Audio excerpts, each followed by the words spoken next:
Since we're taking a look at the legacy of the Iraq War today, we thought we'd approach our Now We Know segment a little differently.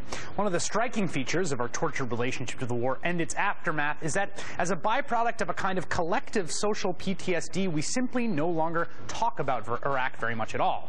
Because of this, we've allowed so many of the key figures who engineered the war, sold the war, and oversaw the bloody quagmire to escape the kind of public sanction their failures merited.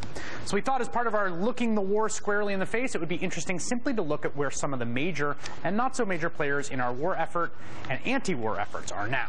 Condi Rice, who warned of waiting for the smoking gun to turn into a mushroom cloud, settled nicely back into academic life, returning to Stanford University, where she is a professor of political science and a senior fellow on public policy at the conservative Hoover Institution.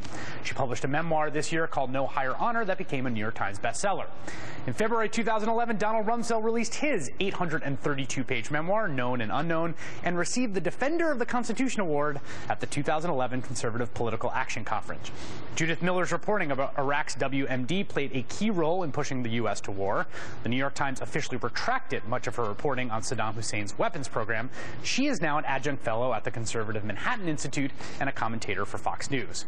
David Addington, the former chief of staff to Dick Cheney, known in Washington as Dick Cheney's Dick Cheney, and the intellectual force behind the most maximalist stances on torture, indefinite detention, and total, constant, ceaseless war, is comfortably ensconced in a cushy sinecure at the Heritage Foundation, where he is vice president of domestic and economic policy.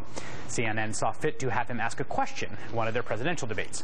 Paul Wolfowitz, one of the chief intellectual architects of the war, who once admitted the Bush administration settled on WMD as a rationale for the war because it was, quote, what everyone could agree on, was made president of the World Bank. His relationship with a subordinate ended his tenure there, and he now serves as the chairman of U.S.-Taiwan Business Council and, of course, as a scholar at the Conservative American Enterprise Institute.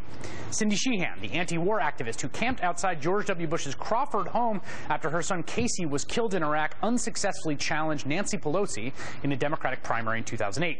She now blogs at cindysheehansoapbox.blogspot.com. General Eric Shinseki, publicly called out by Donald Rumsfeld and marginalized inside the Pentagon after telling Congress that occupying Iraq would require several 100,000 troops, is now the Secretary of Veteran Affairs.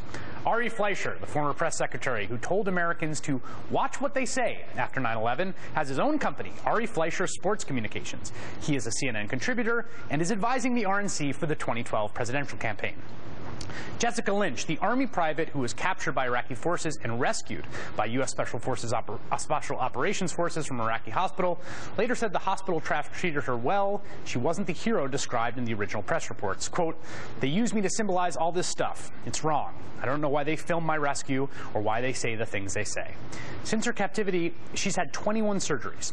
She now has a 4-year-old daughter, and she recently received her college diploma from West Virginia University. She hopes to be a teacher. Ken Pollack, the former Clinton White House official whose book, The Threatening Storm, The Case for Invading Iraq, was the Bible for the so-called liberal hawks, is the director of the Sabin Center for Middle East Policy at the Brookings Institution and was recently quoted in the New York Times as an expert on Iraq. Scooter Libby, a convicted perjurer for his role in the Valley of Flame affair, is a senior vice president of the conservative Hudson Institute. Doug Feith, the Undersecretary of Defense, who General Tommy Franks once called the effing stupidest guy on the face of the earth, is advising Rick Perry on foreign policy. And finally, Paul Bremer, the head of the Coalition Provisional Authority who disbanded the Iraqi army, has moved to Vermont, where he now paints landscapes of pastoral New England scenes. You can buy his artwork at bremerenterprises.com. So what do my guests know now they didn't know before the Iraq War? We'll find out after this.